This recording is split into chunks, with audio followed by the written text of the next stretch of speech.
आइए महसूस करिए जिंदगी के ताप को, मैं चमारों की गली में ले चलता हूँ आपको। अजम गोंडवी की एक कविता है जिसकी पहली लाइन मैंने पढ़ी है। मैं चमारों की गली में तो नहीं, लेकिन गली बनाते चमारों के बीच हूँ, जिनको दलित कहा जाता है। सन 47 के बाद आज तक कितना बदलाव दलितों की जिंदगी में हुआ है। एक खास काम के लिए दलित ही चुने जाते हैं आज भी। एक तरफ तो जहां बड़े बड़े स्वर्णवादी लोग जाति तोड़ो यात्रा निकालते हैं, जाति को मिटाने की बात करते हैं, हिंदू धर्म पहले और जाति बंधन तोड़ो, इस तरह की बातें करते हैं। और दूसरी तरफ एक विशेष काम, दिहाड़ी मजदूरी साफ सफाई, जो भी कठोर काम होंगे वो सब दलित समाज ही करेगा। ऐसा क्यों? आखिर अंबेडकर साहब ने संविधान लिखा, संविधान में दलितों के लिए आरक्षण दिया गया। समय समय पर आरक्षण के खिलाफ भी आवाज उठती रहती है। तर्क दिए जाते हैं कि ये एक अभिशाप है। और बहुत से जो SC ST या OBC के चंद नौजवान युवक भी स्वर्णवादी विचारधारा से इतने मुतासिर हुए, इतने उनके मकड़ जाल में फंसे कि वो भी बोल देते हैं कि ये हमें भीख नहीं चाहिए आरक्षण के रूप में। आखिर आरक्षण दलितों को क्यों मिलता है? आप इसी को जानने की मैं कोशिश करूंगा। मैं दलितों के बीच हूँ। अभी समय दिन के करीब 1 बजा हुआ है, 44 डिग्री तापमान है, जून का महीना चल रहा है। और इसी बीच दलित समाज के युवा से लेकर अधेड़ तक, बुजुर्ग तक एक रोड बनाते हुए यहाँ पर मैं दिखाऊंगा आपको आखिर किस तरह का जीवन यापन आज भी दलित समाज जी रहा है अपने देश के अंदर। मैं कोशिश करूंगा बात करने की और जानेंगे किन हालातों से दलित गुजरता है, क्या संविधान में जो सुविधाएं इनको दी गई है उन सुविधाओं का कितना लाभ दलित समाज को मिल रहा है, और लाभ मिलने के बाद कितना सशक्त दलित समाज हुआ है। अभी चुनाव भी हुआ है, बहन जी का कोर वोटर माने जाने वाला ये दलित समाज, जाटव समाज जिसको बोलते हैं, इस बार बड़ी संख्या में बहन जी से छिटका। किस तरफ गया, क्यों गया, क्या कारण रहे, ये सभी जानने की मैं कोशिश करूंगा। मिलवाता हूँ जी। क्या नाम है भाई साहब? रोहित कुमार बालियान। रोहित कुमार बालियान, जाटव भी जिसे कहते हैं? जी जी। अच्छा, अभी 1 बजा है, 44 डिग्री तापमान है, जून का महीना है। सब लोग अपने अपने AC रूम में, जिसके पास AC है वो AC रूम में बैठे, और वैसे भी मध्यम वर्गीय परिवार भी इस भरी दोपहरी में घर के अंदर हैं। और आप 1 बजे का टाइम, इतनी कड़ी मेहनत, ऐसा क्यों? क्या है बताओ? बच्चे पढ़ लें, हमारे इतने सुनते नहीं, कोटे हम चाहिए, देखो हमारा आरक्षण नहीं है, बाकी सब खत्म हो रहा काम। बाकी मजबूरी है, अच्छे ग्राउंड में बच्चे पढ़ा सकते, लिखा सकते हैं, मजबूरी हमारा, हमने काम करे दोपहरी में करना पड़ेगा। बिल्कुल। अच्छा, बहुत से लोग बोल देते हैं कि भाई आरक्षण समाप्त होना चाहिए।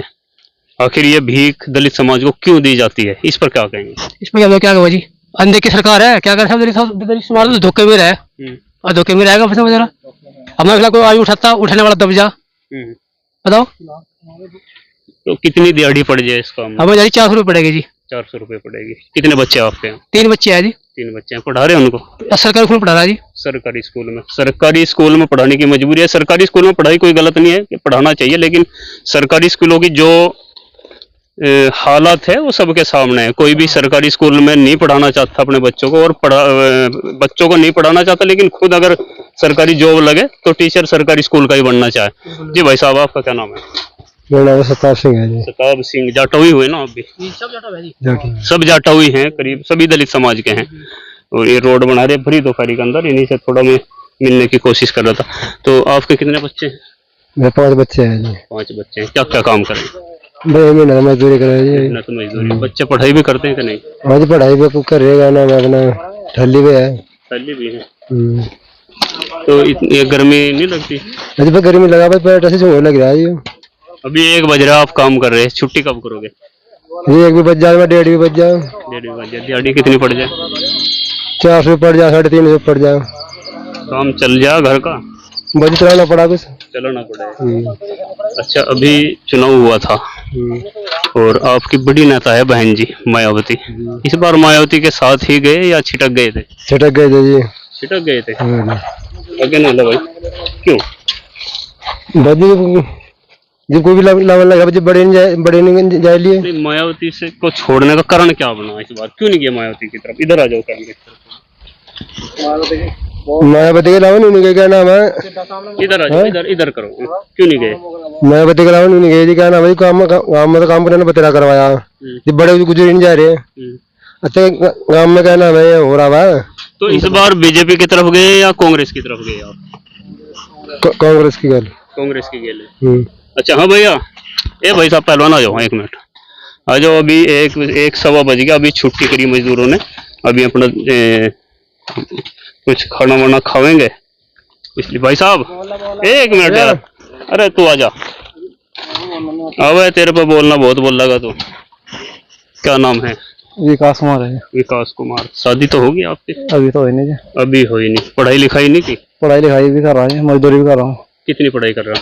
अभी तो मैंने 10th में पास कर ली थी पहले, लेकिन अब दोबारा करी। क्यों? एज ज्यादा हो गई थी ना। गड़बड़ अलग।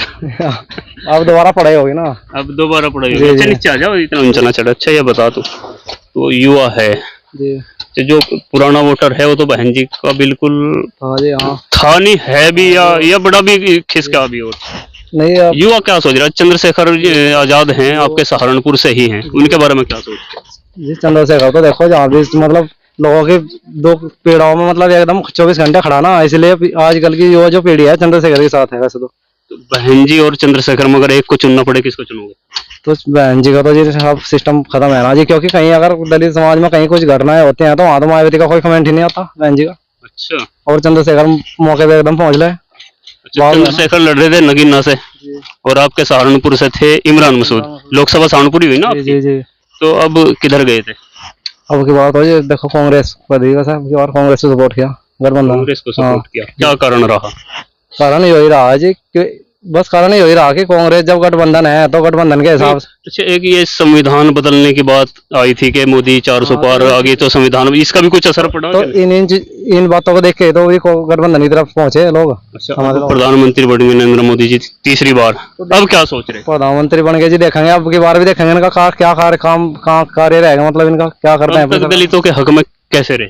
दलितों के हक में तो जी बस ऐसा ही रहा है मामला, वो वही आरक्षण जो हमारी छूट छाट मिली हुई है उसमें थोड़े उसे काटने की बात करें फिर। और जो सरकारी राशन है वो सरकारी राशन ही मिला लोगों को। रोजगार जो आजकल के जो लड़के पढ़ लिखने को कोशिश कर भी रहे तो उसमें सरकारी फॉर्म जो निकला उन्हें विरोध कर दे, पैसा कमाने का बना रखा मतलब सरकार ने। रद्द कर देने के जो पेपर लीक। हाँ, जो पेपर लीक हो जाए फिर हाँ अब लड़का पहुंचने का नहीं ऊपर तक, ना सरकारी गवर्नमेंट जॉब लगने का, ना ऐसा आराम कर सकता। फिर मजदूरी किसमें भागेगा ना, मजदूरी करेगा लड़का जी। तो दलितों का आरक्षण क्यों है, मैं थोड़ा उनको बता दूं। जो युवा पीढ़ी के बच्चे, खास तौर से ओबीसी के या कुछ एससी समाज के भी, जो स्वर्णवादी विचारधारा से प्रभावित होकर ये बोल देते हैं कि आरक्षण तो एक अभिशाप है। हजारों साल तक दलित समाज का पढ़ाई से कोई लेना देना नहीं रहा, पढ़ ही नहीं सकता था दलित समाज या ओबीसी वर्ग, सिर्फ स्वर्ण लोग पढ़ पाते थे। हर चीज पर उन्हीं का एक एकाधिकार था। अब बराबर लाने के लिए आप देख सकते हैं, क्योंकि ये काम अगर कोई करता है भरी दोपहरी के बीच, जो कठोरतम काम होते हैं वो ज्यादातर दलित समाज ही करता है। आज के टाइम भी देश को 75-76 साल आजाद हुए तब भी दलित समाज की यही स्थिति है। और दूसरे नंबर पर कहें या बराबर में कहें मुस्लिम समाज, कठोर काम दलित करेगा या मुस्लिम करेगा, और बाकी एसी रूम में बैठ कर करते हैं कि आरक्षण एक अभिशाप है, ये है, और दलित समाज की हालत तो सुधर गई, ये हो गया। तो आज भी दलित समाज की हालत ऐसी ही है। अब देख लो 1 से भी 1.5 के करीब लगभग बज गया, 44 डिग्री तापमान है। और दलित समाज जी, अभी भी खाना खाने का टाइम है, अभी भी काम की जिम्मेदारी है। अब खाना खाओगे फिर कितने बजे लगोगे? बस खाना खा के लगेंगे 3 बजे लगेंगे। 3 बजे तक लगोगे, और किस टाइम तक लगोगे? बस फिर तो टाइम जो वैसा काम है ना जी, ठेके के हिसाब से करें ना लड़के काम। फिर भी चलो देर तक ही करोगे। 6, 6:30, 7 भी बज सकते हैं। 7 भी बज सकते हैं। हाँ भाई साहब 1 मिनट रहो, आ जाओ। 6-7 बज जाएंगे। कितनी पड़ जाए दिहाड़ी? 300-400 रुपए पड़ जाए जी। बड़ी मेहनत करने के बाद भी। शादी तो हो रही ना? जी हो रही। कितने बच्चे? एक लड़का है जी। एक लड़का है। कितनी उम्र का? 1.5 साल का है जी। 1.5 साल का। अभी उम्मीदें रखते होंगे अच्छी जगह पढ़ाओगे जी। क्या उम्मीद है, पढ़ा पाओगे अच्छे स्कूल में? जिस तरह की महंगाई का दौर है। हाँ जी, इस तरह नहीं है जी। है ना? हाँ जी। तो क्या कहना चाहेंगे? सरकार है, तीसरी बार मोदी जी बन गए, बहन जी भी रही है, बहन जी के बारे में क्या ख्याल है? ठीक है जी, बहन जी भी बस इस बार बहन जी के साथ थे कि नहीं? हाँ जी आते, आप बहन जी के साथ ही रही है तो छिटक गए थे? बस जी हम तो आते ऐसे। जी। तो अच्छा ये बता, बहन जी 10% मतों से भी नीचे चली गई इस बार, क्या कारण मानते हैं? क्यों इतना ग्राफ क्यों गिरा बहन जी का? पता नहीं चलो तो, ये आपने पता होना चाहिए यार। बस जी हम तो इतना हम तो वोट दी थी अपना अपना पूर्ण होना, कुछ करो होगा। 1:30 बज रहा। मेरा सिर्फ वीडियो दिखाने का और बात करने का यही मकसद था कि दलित समाज आज भी बद से बदतर हालत में है। काम करना चाहिए काम तो, लेकिन एक ही समाज, एक ही वर्ग क्यों आखिर इतना कठिन काम एक ही समाज के हिस्से में आएगा? जो अच्छे अच्छे मलाईदार काम होंगे, ठेकेदारी के जो काम होंगे, सरकार में जो लोग रहेंगे, जो लोग सरकार चलाएंगे, वो कुछ और दूसरे वर्ग के लोग होंगे, और जो एक कठोर काम करेंगे वो एक वर्ग के लोग होंगे। इस व्यवस्था को तोड़ना बहुत जरूरी है। अगर बाप मजदूर था तो बेटा भी मजदूर, फिर पोता भी मजदूर, और दूसरी तरफ अगर बाप सांसद था तो फिर उसका बेटा, फिर उसका बेटा, फिर उसका बेटा। कल भी वही राज कर रहे थे, शासन कर रहे थे, और आज भी वही लोग राज और शासन कर रहे हैं। इस व्यवस्था के खिलाफ थोड़ा सोचना होगा, और इस कुप्रथा और ये जो व्यवस्था है समाज में, इसको बदलने की कोशिश करनी पड़ेगी। एक समाज को आज भी जिस हिकारत की नज़र से देखा जाता है, इसमें बदलाव करने की बड़ी ज़रूरत है। यही हालत मुस्लिम समाज की है। मुस्लिम समाज भी आज दलित से बदतर जिंदगी जीने के लिए मजबूर है। आगे क्या होगा, बुरा वक्त आने से पहले कोशिश करिए, अभी वक्त है संभलने का। जो वक्त के साथ नहीं बदलेगा तो वक्त उनको जरूर बदल देगा। खैर, बने रहिए हमारे साथ, चैनल को सब्सक्राइब जरूर कीजिए। धन्यवाद।